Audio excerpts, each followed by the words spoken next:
Hello guys. Guys, andito tayo ngayon sa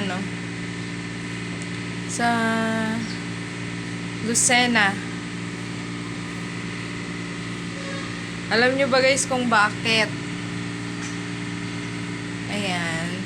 Nakatupan kami kanina ng biyahe guys.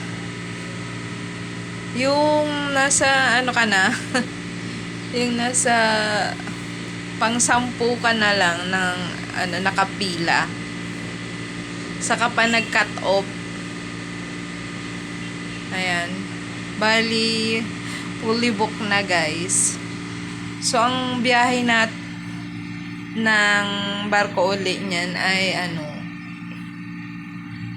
ang biyahe uli ay sa 25 na guys. So, bali 2 days pa kami dito sa hotel.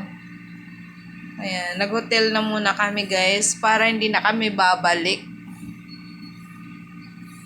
So, magantay uli kami ng panibagong biyahe ng barko. Ayan, tingnan naman guys yung amin.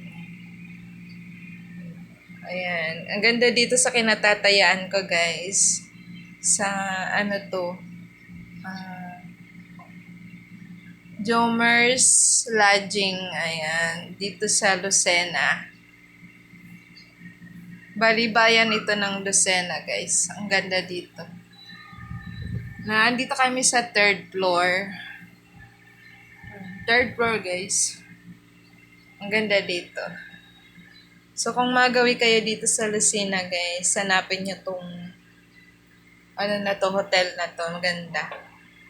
Tapos ang mura niya guys, bali 13 hours, lang ang babayaran namin.